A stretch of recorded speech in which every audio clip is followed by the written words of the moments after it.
This is Women on the Ball from the Blue Room. We're back again. I think I can still say Happy New Year, even though we're verging on February at the minute. But first time we've had a chat, Happy New Year. We're back at Finch Farm. It is another horrendously grey day for January, but the girls are hopefully going to brighten things up a little bit for us. So welcome back. Did you just have a good one? That's always the question about New Year. Absolutely, yeah. Really good. Kika, did you, joining us for the first time I should say as well, Kika van Es, midfielder for Everton Women. Did you get back over to home, back over to Holland, or? No, because we had to train on the 31st, you have to say, and the day after as well, so we didn't do many. I had my boyfriend over, so that was nice. Yeah. I know you did the same as well, Simone. You were away before Christmas, were you? And then back over again? Yeah, so I went home the weekend before just to catch up, and then back over here, spent Christmas over in England, so no, it was nice. Straight back to it. All wore your Christmas jammies? Oh, There's a big debate about Christmas jammies last time we spoke. And we're hoping that we've spread the tradition over to France now with Maeve, who joined us last time as well. So loads to get through. New Year. Loads happening in terms of transfers and stuff as well, so a big shake up in terms of the team as well and teammates, and not an ideal start to the new year in terms of the fixtures, with West Ham being postponed as well due to flu virus. Yeah, I think so. That was obviously we came in over the New Year period to obviously prepare for the game, so to have it kind of called off was obviously really, have any game called off, but to have the first one of the year, it kind of gets the ball rolling, kind of gets you started and stuff, was a bit disappointing, but it is what it is. Not quite the kickstart you were after. Not quite, no. But you bounced back quickly, because you always do, and then straight into Man City, which we can safely say didn't exactly go to plan. So Willie had said after the game that there'd been more in terms of individual performances rather than that team feeling. Do you agree with that? Yeah, I think so, and I think obviously with having the first game postponed, it doesn't exactly help, and obviously we don't want to use that kind of as an excuse, and we know what we're capable of as a squad, and I just think on the night, it just didn't click for us, but that's why it was so important that going into the next game that we knew that we had to fight and we had to battle, and the 3 points were crucial, and obviously we managed to get them, so that was the most important thing. Had a few injuries as well, Lucy, during that time as well, with Chloe Kelly being out of the game at the time, so I think that had a big impact. Yeah, I think to lose Chloe is always kind of has a big impact. She's such a tenacious, hard-working player. She can create something out of nothing. So to have a forward player like her to be missing out the game is obviously it's kind of it's not great. But in terms of the whole team, I think there was performances across the board that we could have looked at in terms of some individual errors and stuff like that. But I mean, that's football. Like you say, we bounced back against Reading, so that's the most important thing. The response to the defeat was really good. That was one hell of a bounce back, and you could see it. So for me, I couldn't get to the game myself on Sunday there, so I was watching it all coming up through the Everton ladies, Everton women, Twitter feeds, which if you're not following already, you should be. And I could there was anxiety there, waiting for the next update to come. They couldn't come quick enough. You could kind of feel the atmosphere almost through the reporting there as well, as much as that's just in black and white. What was it for you guys down on the ground? What was it like? It was a battle. We knew going into the game that Reading are a physical team. They've probably got one of the best presses in the league. So in terms of just rolling our sleeves up and just getting down and dirty, really is just taking the game to them and playing them at their own game. And I think we managed to play in spells as well. The pitch wasn't great, but we showed quality in spells, and came out on top. Fantastic. There were a couple of brilliant quotes as well that were made to Sarah Halpin when on the final whistle there as well, with Chloe saying that she showed a lot of fight and that she was really proud of the team effort. And then latest edition as well, Izzy Christensen has said even though that she'd not played the game, that she felt like she'd played the 90 minutes. And I think that really came through, for supporters who weren't even there, and then obviously a lot of chat with supporters who were there on the day as well. So fantastic victory, and obviously setting you girls up now for going into the FA Cup fourth round draw on Sunday. So London Bees at home. How are we feeling? It's exciting. I mean, we all love the FA Cup. So we've got a home draw to start us off. So hopefully, we can start off. It's hopefully going to be a good run for us. It's the nature of the FA Cup. Everyone loves it. So, and in the past, we've been quite successful in the FA Cup. So hopefully, we can continue that on and have a nice little cup run. Fantastic. Looking forward to this. Now, this also kickstarts an exciting run locally. We're starting to feel the murmurs already. Obviously we've got an away fixture in the meantime as well, down to Brighton and Hove Albion We've had some questions sent in, and one of which I'll just get you to think about now before I ask you, is what 3 things do you have to take with you when you travel to away fixtures? Right, so I'll have a feel and say that your phone and your charger are probably 2 of them. Right, so have a think and we'll come back to those in a little bit. So yeah, Sunday 2nd of February we've got Brighton and Hove Albion. Why can I never say this? Brighton and Hove Albion away. And then of course Sunday the 9th of February, a historic moment, and we just seem to be talking about derbies all the time recently. But the girls will be hosting Liverpool at Goodison Park for the first time. So in a few words, how on earth does that feel? It's amazing, you know, that's what you play football for, games and occasions like that, and obviously we've played them at their home, so it's time for them to come onto our turf, and hopefully, you know, we can come out victorious again. But it's going to be a momentous occasion for many of the girls, and one we're really looking forward to. Lucy, how's it going to feel leaving the girls out there with the captaincy? With so much expectation, not so much weighing on your shoulders, but it's there. There'll be obviously a lot of families, there'll be a lot of Blues who maybe support the first team, who will be out because it's a home fixture. How's that going to make you feel? I think leading the girls out every weekend is such an honour and such a privilege, and it makes me so proud, especially when we come off on the better side of it. But in terms of like derbies and stuff, they're kind of like cup finals, you know, they don't come around that often, and when they do come around, you know, they can be a very big occasion. So I think coming off the back of the Merseyside derby at Anfield, I think we've done ourselves a little bit of an injustice in terms of our whole performance. So I think we're definitely looking forward to this one, you know, being at Goodison with the home ground and just actually giving them a taste of what we're actually really capable of. I think that we underperformed the first occasion, so I think we're going to learn from that and go in probably a little less nervous and a little more prepared. Yeah. Kika, for you, it's the first time for all of you. What I'm saying, like it's a first opportunity, but in Liverpool in particular, I don't know whether you'll have maybe felt it before. We're going to Anfield, you know, back in November 17th was the last one. How heavy a derby is in Liverpool and how seriously both sides take it. Have you experienced anything like that before in terms of obviously European Championships, World Cups, etc.? How do you deal with that kind of pressure? I think quite good, because we play like big games with the national team. Also in Holland we play like big games that you weren't allowed to lose. Yeah. So I know the feeling, so I'm happy to play those games because I think you get like an extra feeling and you play, and I think your performance can be way better than normally. So I like it to play those games. Yeah. Something to step up to as opposed to shy away from. Yeah. Kiki, this gives us a great opportunity to find out a little bit more about you. We've grilled the girls previously as well. Everything from knowing about Simone's main backer in her football career, which was the milkman, believe it or not. But how different is it, or how different was it for you getting started in sport? Did you start playing football at school age, or was it later on? I was 5 years old, so I went to school when I was 4, and then I played with boys. I wanted to be like a boy when I was young, so and I wanted to play football. So I thought, if I have the dream to play football, I have to cut my hair and I have to be a boy. So that's what I did. So I played with boys. I had only like friends in school. I played also with boys in the football team from my 5th till my 16. Ah, right. Okay. So I played all the time with boys on the highest level in my area where I lived. And after that I made the step to the highest league in Holland, and I played there for 11 years at many clubs. I got almost at like every club in Holland. Try them all out. So and now I'm 28 and I thought I'm ready for the next step in my career. I had like a big injury, and that was the reason why I was a little bit scared to make like a new step. Yeah. But now I feel happy to be here. I think everything is a great club. So yeah, I feel alright. So so it sounds like things are relatively similar in terms of back in the day when you were coming through schooling, and there being very little provision for girls to play football. With an entire team, with enough girls wanting to play to be able to pick a team each week.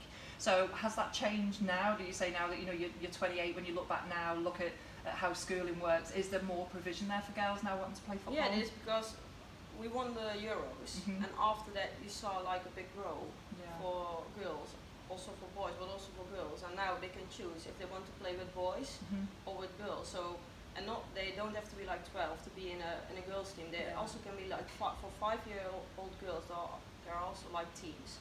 So I'm really happy that at least they can choose. If, of course, it's better for girls to play with boys, but if they just want to play football because they like it, then it's nice that they have the opportunity to play with girls. And I think in Holland, it's one of the biggest sports now, also for girls.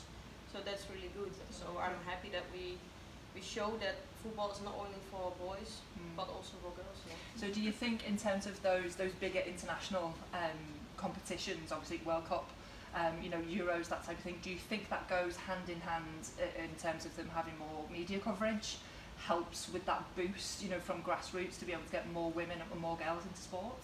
Yeah, I think so. Well, it was hard because in the beginning when we won the Euros, everybody was really positive. Yeah. So last year when we went to the World Cup, everybody has like an opinion, and then it's hard. But we are not now in that stadium that people have an opinion about you, and it's not always that positive. So we have like a lot of media around us. So you have to look up what you're doing and what you telling the girls what's good and what's not. So it's nice that we got a lot of media, but it's also like the other side. It's always hard that people get like an opinion, and it's not always good. So we grow with that, but at least we show girls that they also can play with It's girls. something we've touched on before as well, isn't it, in terms of being kind of thrust into the spotlight, and that it's not just your footballing career. You know, the minute that starts to snowball, people want to know more about you, and then it's whether your Instagram account, you know, becomes under scrutiny, or you know, or your Twitter account. So that kind of, I mean, I suppose really you could go as far as to say that that's like the celebrity half of it, because you know when you're successful, the attention towards you then becomes more like more scrutinised that way. And I think for a lot of women footballers especially, we're kind of leading the line, so like we're essentially like the guinea pigs for kind of being under this umbrella of the social media. It's just a message away, you know, to have an influence on somebody. So yeah, I guess the way we deal with it just now isn't, you know, we don't really know how to deal with it because it's like never been done before. I think when we do have massive success, or good success, I think it's important that what gets spoken about inside the team, you know, everybody's under the same impression that like nobody's stepping out of line essentially. And it's important that we get this media training kind of thing, so that we know that, you know, we're staying within our boundaries and we're not upsetting anybody, or and if someone says something nasty or cruel, then it's a fine line, isn't it? It's you know, because whilst you're employed as a professional footballer, you're also entitled to have your own life, you know, and your family and friends and, you know, people that you're associated with that you can't control. So it must be really difficult, and like you've said, Lucy, there very rightly so, you're paving the way here, you're making the rules. So, you know, I think more, there's probably more pressure that way than what there is in terms of you turning up, you know, and doing your job and playing to the best of your ability. But it's nice for Dutchies to play here. Nobody's recognizing me on the street. So I love it to be here because I just can be myself. But when I'm in Holland, you can't walk down the street. So it's strange, and that's really interesting. I think, I don't know if you have the same when you go home or somewhere that people recognize you, but for us we are like abroad, but saying you can be just be yourself and do what you like and wear what you like, and and of course you can do it as well in Holland, but it is a difference. It's just different. Everybody's looking at you, and so it would be interesting to see how quickly the UK catches up, because it's almost like it's natural progression, isn't it? You know, we'll get to that. It's something I'd said to the girls when we first started Women on the Ball, but it was more in terms of how we align with the men's first team. So I said to them, right, if we took a walk down the Goodison Road on match day, how many people would recognise you?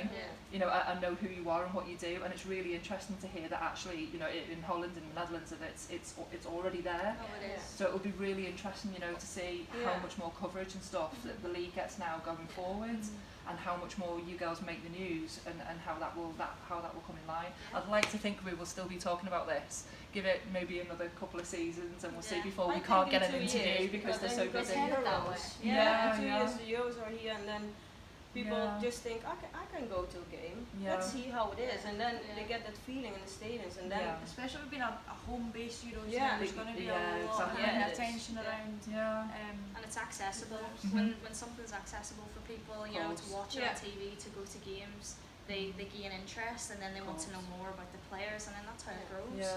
Well, especially with the likes of fixtures like the derby coming up, you know, it's just changing the playing field in terms of it being from Hagra, from Southport, you know, down to Goodison. Again, if you're looking at heading towards the to Goodison Park to go and see these girls do their thing on the 9th of February, we'll stick a ticket link down if you're watching on YouTube, and the tickets are £6.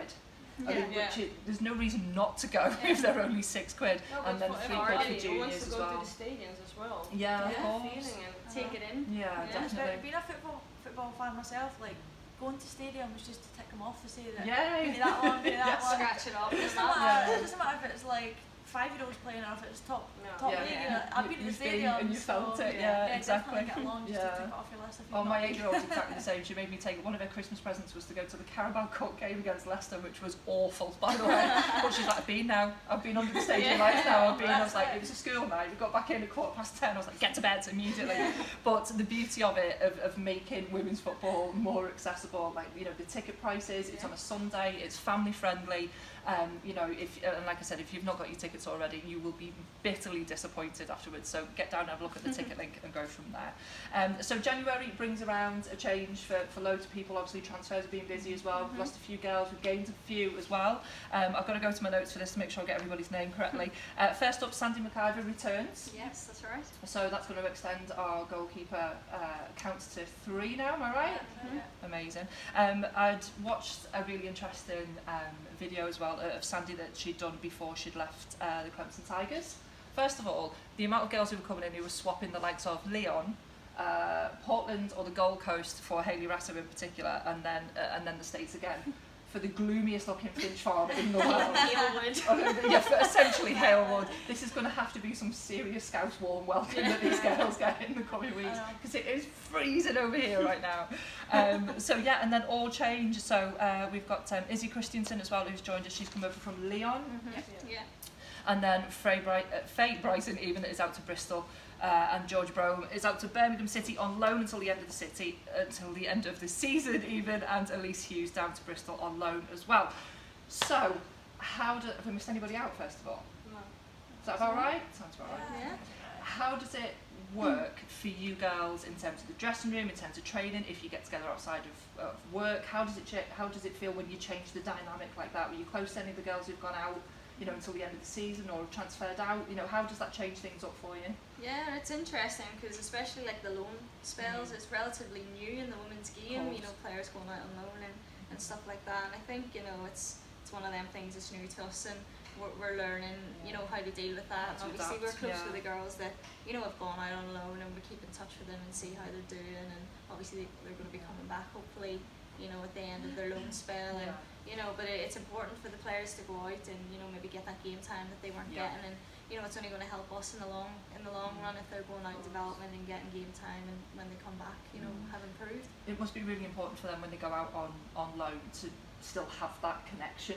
You know, and if that comes down to yourselves, obviously there'll be people employed at the club, you know, who make sure that kind of like pastoral, that welfare connection is there. But when you've made a connection, you know, with one of the girls at work, you know, you get on, or a few of you in particular, you know, to what lengths in terms of like texting each other, checking in, still the odd night out occasionally? Yeah, cheeky WhatsApp. Yeah. A little Gavin and Stacey quote. I'm so glad you brought that up, Simone. I mean, as if we didn't start the entire podcast by asking you what you thought of the Gavin and Stacey Christmas special. If this is the first Women on the Ball episode you've watched, please go back and watch the previous one at Christmas when Simone was so excited about watching the Gavin and Stacey Christmas special that we were all singing the song probably for the rest of Christmas after that.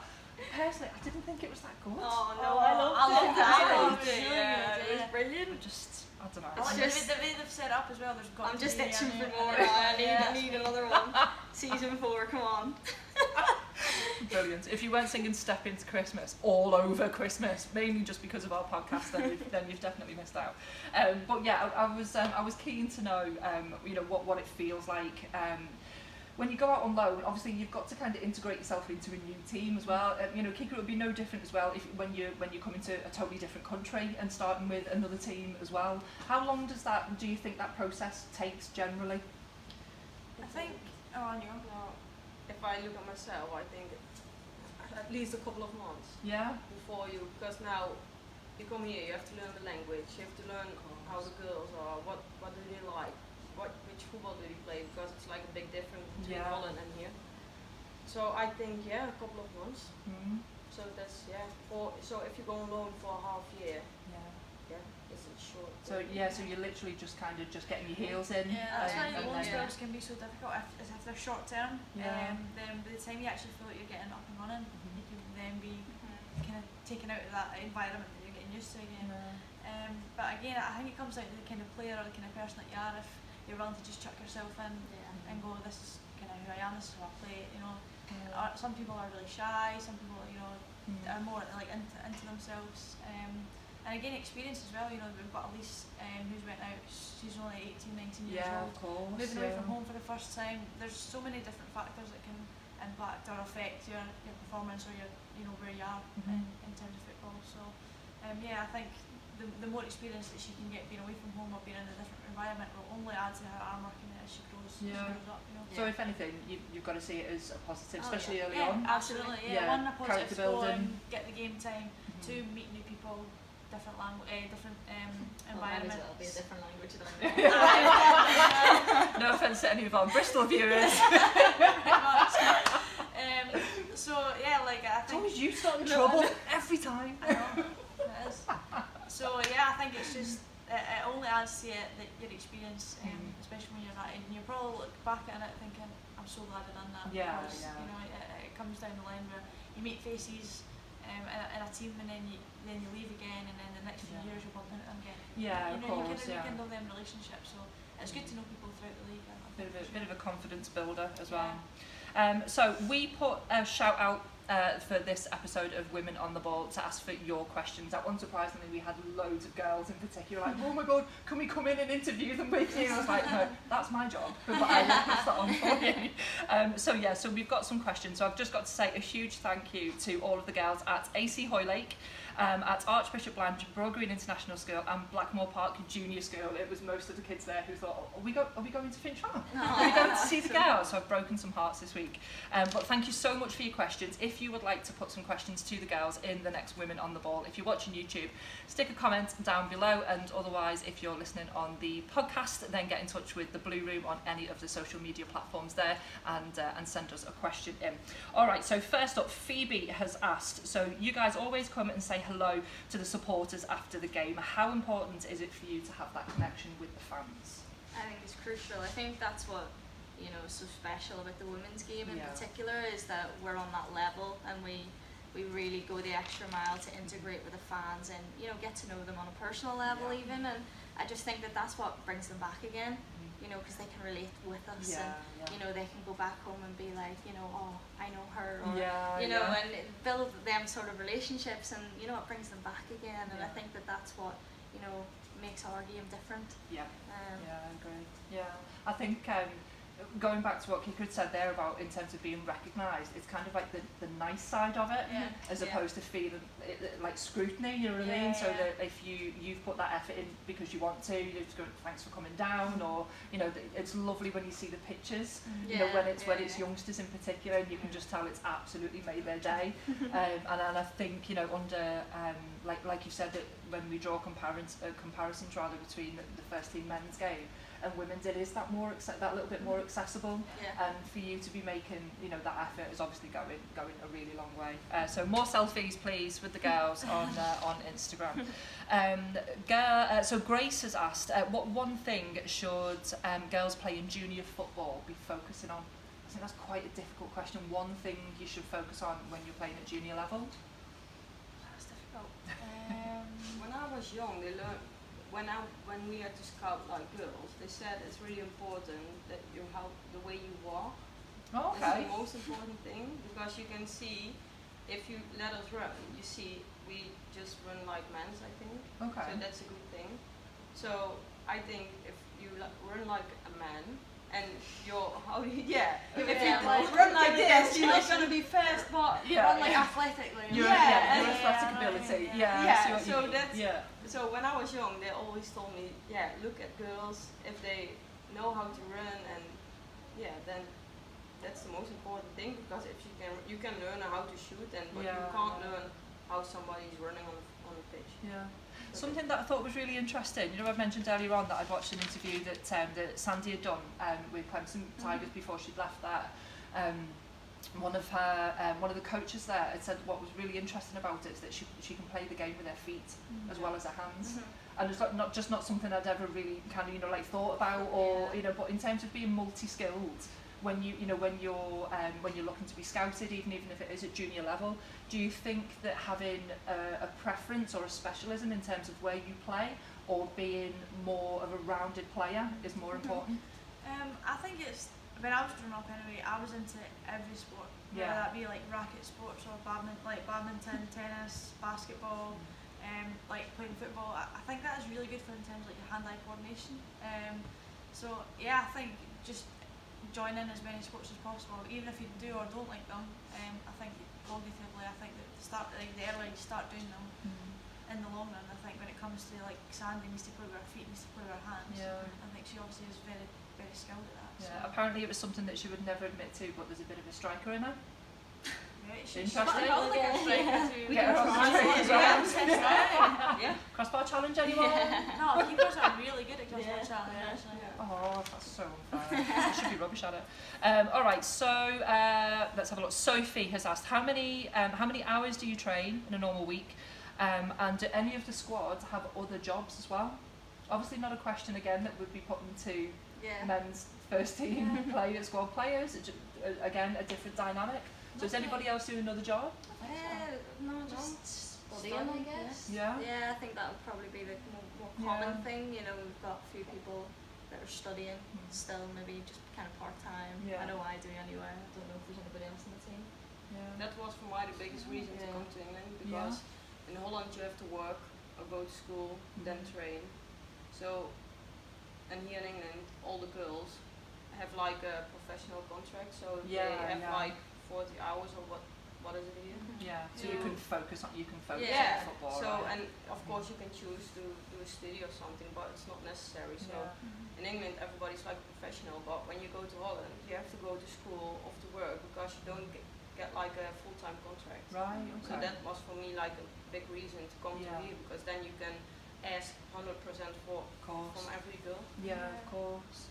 So how many hours do you train on a normal week? Oh wow, I need to get my calculator out and start. A lot is the short answer. Like Monday recovery. Well, we're in nearly every day. we're near pretty much at least 5-6 times a week. I'd say it would probably be like your 40-hour contract. Yeah, probably. I think it would be. Would that be like on the pitch and meetings, anything, media, stuff, schools, media, etc. Exactly. So, although we're not always like on the pitch for like 40 hours, I think like in terms of being in the facility and on campus and on site type thing, probably like minimum. Like but normally 2 hours a day, I think. Yeah, 2 hours a day pitch session. On the pitch, and then you've got your gym on top of that. Of course. So I think. So it's a full-time job. Yeah. Not really any time to do anything else whether you wanted to or not. All right, Chloe has asked, who's got the best goal celebration stroke dance moves? Dance moves. Oh, so that's a different ball game apparently. Yeah, they're two separate things. There's a few stiff boards in our team, isn't there? And so it begins. The best celebration. I don't really think. I think when people score it, everyone just gets carried. Everyone Just it's just a jumps pile in. on. I think it was Chloe last game. She did this to everybody. She was in the crowd. 5 people on the stage. Come When on, she then. was interviewed afterwards, she said, I did have a moment where I thought, should I do that? And then she just went for it anyway. Just So ran that on was the really crowd, funny like. because we were all looking at the stand. What she did, tell them to stand up. I'm proposing a game of head, shoulders, knees and toes next time. So Yeah, get scored involved. the most goals as well, probably. So you probably have to give it to CD for the She's probably running out of ideas on what to Maybe do. we have to try something with the team. Yeah, There's a YouTube video with that right there. We're just going to have to learn some classic dances from over the years so for if the next they know scoring something, spree. let us know. Right, there you go. If you've got any suggestions, get them sent in. Right, and this is the one that I wanted to ask you as well. Ellie has asked, what 3 things would you do you have to take? What are your essentials when you travel to away fixtures? Shoes, toothbrush, and your phone. Oh, okay. Oh, straight in there. Straight, Mine she's is going to be think slightly about different. it. It's got to be your phone. You've all got to set your phone. Yeah, so we all take right? our phone and Yeah. you know, like your boots and stuff like that. We our table on the bus is known as the snacks table. Oh, I'm loving And this. we produce we produce it. We got like set levels. Like we all bring each. Like we all kind of liaise with each other, like That's what amazing. we're bringing, and we have a full. They can see it. Did you bring a lot of snacks? Yeah.